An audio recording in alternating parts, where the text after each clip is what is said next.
आप सभी का स्वागत है मेरे चैनल ट्यूशन टीचर में। मैं प्रीति अग्रवाल आज आपको सिखाऊंगी हिंदी लेसन सपूत। तो सपूत का मतलब क्या होता है कि जो माँ का जो बेटा होता है ना, तो वो जो अच्छा बेटा होता है उसको बोलते हैं सपूत। तो हर माँ को यही लगता है कि उसका बेटा सपूत है, तो हर माँ ये कोशिश भी करती है कि उसका बेटा सपूत ही बने। ठीक है, तो उसके ऊपर ये लेसन है। तो आपको ये देखना है, इसमें 3 औरतें दिखाई गई हैं, तीनों के बेटे हैं। हर माँ अपने बच्चे को सपूत बोलती है, लेकिन हमको इसमें से, इस लेसन में से ये डिसाइड करना है, समझना है और क्या वो समझाना चाह रहे हैं कि इसमें रियल सपूत कौन है। ठीक है, बहुत पुरानी बात है। फुलेरा नामक एक आदर्श गांव था। गांव में हर तरफ स्वच्छता थी। गांव की गलियों में नियमित रूप से झाड़ू लगाई जाती थी, नालियां रोज साफ की जाती थी, लिपाई पुताई करके घर आंगन सुंदर रखा जाता था। परिसर में बड़ी संख्या में पेड़ पौधे थे। कुएं का पानी निर्मल रखने के लिए आवश्यक सावधानियां बरती जाती थी। पनघट स्वच्छ और सुसज्जित था।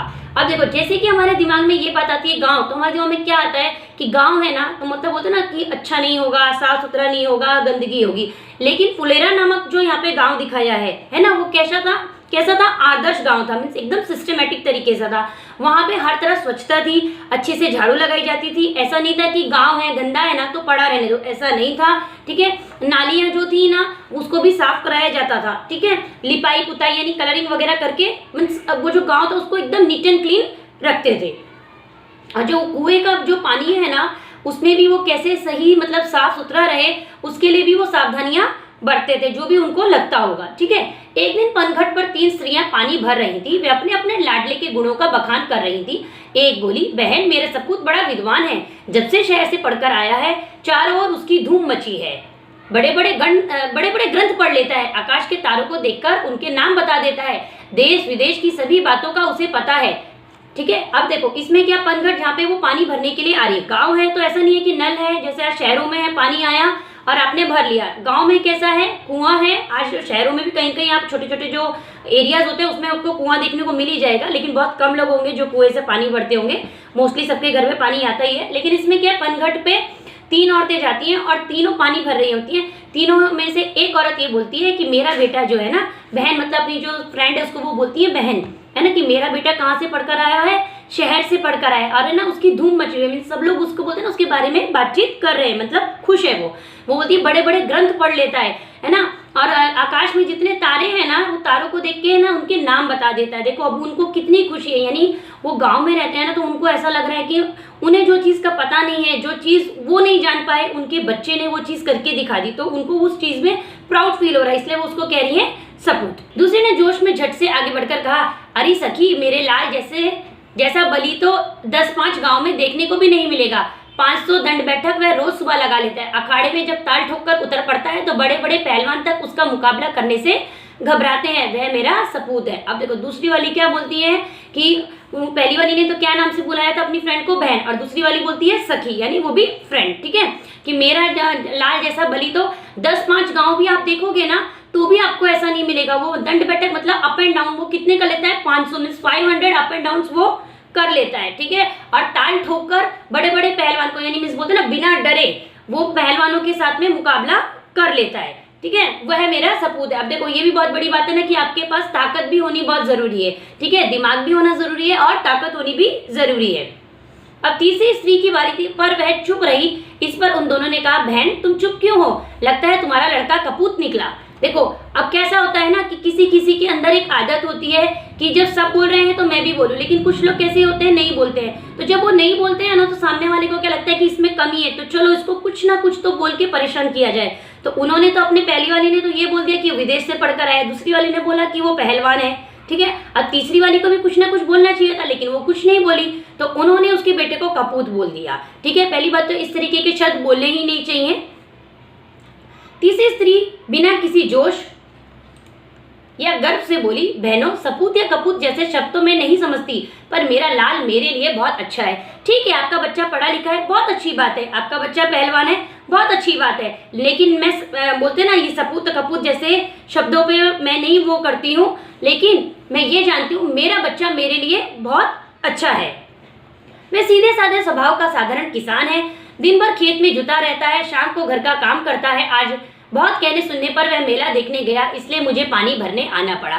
देखो उन्होंने क्या कहा कि उनका बेटा क्या है, सीधा साधा है, वो किसान है। ठीक है, और वो ही पानी भरने आता है। वो सुबह खेत में काम करता है और शाम को घर का काम करता है। लेकिन माँ है ना, वो भी ना बोलते ना, ये नहीं चाहती है कि बच्चा पूरा दिन करते रहे काम, तो उन्होंने उसको जबरदस्ती भेजा कि नहीं, लाइफ में सब चीजें जरूरी है, तो आप क्या करो, मेले में जाके घूम आओ। इसीलिए उसको आज पानी भरने आना पड़ा, यानी वो बेटा ही अपनी माँ का बहुत सारा काम कर देता है। तीनों स्त्रियां अपने अपने सिर पर घड़ा रखकर चल पड़ी। अभी वे 2-4 कदम ही चली थी कि पहली स्त्री का पुत्र आता हुआ दिखाई पड़ा।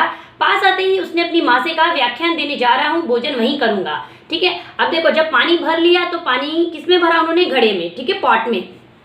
पिक्चर में भी आपको दिख रहा होगा। जैसे ही वो चली, इतने में पहली वाली का बेटा क्या कर रहा था, देश विदेश से पढ़ के आया था। उसने अपनी माँ से सिर्फ जैसे जाते में बात की कि वो क्या कर रहा है, एक्सप्लेनेशन देने के लिए कहीं पर जा रहा है और वो खाना वहां पर ही खा लेगा। यह कहकर वह तेजी से चला गया। तभी दूसरी स्त्री का पहलवान पुत्र भी आता हुआ दिखा। वह मतवाले हाथी की तरह झूम रहा था। उसने अपनी माँ से कहा, माँ, आज दंगल में मैंने एक नामी पहलवान को बुरी तरह पछाड़ा, पानी लेकर जल्दी घर पहुंचना, मुझे जोरों की भूख लगी है। यह कहकर वह घर की ओर बढ़ गया। अब देखो, इन्होंने लिखा है मतवाले हाथी की तरह, यानी एकदम बोलते हैं ना कि फ्री माइंड से वो घूम रहा था। उसको इतना तक समझ में नहीं आया कि एक तो वो ऑलरेडी पहलवान है, दूसरी जो औरत थी उसका बेटा क्या था, पहलवान था ना। उसने देखा उसकी माँ के ऊपर पानी का भरा हुआ घड़ा रखा है, यानी उसमें वजन होगा, तो उसका उतना दिमाग नहीं चला, ठीक है, कि मैं अपनी माँ से वो ले लूँ पानी का। वो अपनी माँ को बोलता है कि आज मैंने एक पहलवान को पिछाड़ दिया, यानी हरा दिया है और मुझे भूख लगी है ना। और वह कहकर घर की ओर बढ़ा। माँ भी पानी लेके घर की ओर ही बढ़ रही थी और वो खुद भी कह रहा है कि मैं कहाँ जा रहा हूँ, घर जा रहा हूँ और मुझे क्या लगी है, भूख लगी है। अंत में तीसरी स्त्री का पुत्र भी आ पहुंचा। वह बड़ा ही सीधा साधा था। आते ही उसने अपने माँ के सिर से घड़ा उतारकर अपने सिर पर रख लिया और बोला, माँ, तुम क्यों पानी भरने चली आई, मैं तो आ ही रहा था। माँ से घड़ा लेकर वह उत्साह के साथ घर की ओर चल पड़ा। अब देखो, तीसरी जो औरत थी जिसका बेटा क्या काम करता था, किसान, उसने अपनी माँ को देखा कि मेरी माँ ने सर पे है ना पानी का घड़ा भरा हुआ, वजन जिसमें है वो अपने सर पे रखा। वो अपनी माँ से कहने लगा कि आपने क्यों पानी भरा, है ना, मैं आ ही रहा था, मैं भर लेता। यह देखकर अन्य दोनों स्त्रियों का सिर संकोच से झुक गया। उन्हें बोध हो गया था कि कर्तव्य और सेवा के बिना ज्ञान एवं बल अधूरे है। वे समझ गई कि सपूत तो तीसरी स्त्री का बेटा ही है। ये पाठ लिखा है श्री कृष्ण जी ने। अब देखो, ये तो और तो दोनों औरतें जो शुरू में बोल रही थी तो कि तुम क्यों कुछ नहीं बोल रहे, तुम्हारा बेटा कपूत है क्या, तब उन्हें लास्ट में ये बात समझ में आ गई कि हमारे बेटे आके हमसे अपना बोल के चले गए। लेकिन तीसरी वाली का बेटा जो किसान था, उसने तुरंत अपनी माँ से जो उन्होंने सर पे मटका रखा हुआ था तुरंत ले लिया और घर की तरफ चले गए। तो उन्हें समझ में आ गया सिर्फ ज्ञान और बल से कुछ नहीं होता, कर्तव्य भी होना चाहिए और सेवा भी होनी चाहिए। यानी आपको ने जितनी भी पढ़ाई की है या आपके पास जितने भी गुण हैं, आपको ये याद रखना है कि आपका कर्तव्य भी है। आपको ये चीज समझनी है कि कौन से टाइम पे क्या करना है। ऐसा नहीं कि आपके पास एक गुण, आपने किसी भी चीज का आपने अपना लिया तो आप दूसरी चीज को वैल्यू नहीं देंगे। आपको ये समझना है कि आप प्रेजेंट में क्या कर रहे हैं, ठीक है, प्रेजेंट में सामने सिचुएशन क्या। अगर आप प्रेजेंट की सिचुएशन को समझ लेते हैं, यहाँ पे प्रेजेंट की सिचुएशन क्या थी कि माँ के सर के ऊपर मटका था, तो बच्चों को क्या करना चाहिए था कि अपनी माँ से वो मटका ले लेना चाहिए था। लेकिन सबको ये था कि मैं पढ़ाई वाला हूँ तो मैं पढ़ाई करने जा रहा हूँ, ये सब मैं काम नहीं करता। दूसरे को ये था पहलवान हूँ, मैं हरा के आ गया हूँ तो मैं थक गया हूँ। लेकिन तीसरे को ऐसा था मैं घूम फिर के आया हूँ, और वो किसान ही है, तो किसान तो वैसे भी बहुत मेहनत करते हैं, लेकिन उसे अपनी माँ से प्रेम था, ठीक है। तो उसने समझा कि वजन में क्या है, आपकी मेहनत लग रही है तो मेरी माँ मेहनत करे, वो उसे पसंद नहीं, ठीक है। तो ये अगर वीडियो आपको अच्छा लगा हो तो वीडियो को लाइक करना, शेयर करना। अगर आप यूट्यूब पे देख रहे हैं तो चैनल को सब्सक्राइब करना, और फेसबुक पे देख रहे हैं तो पेज को फॉलो करना।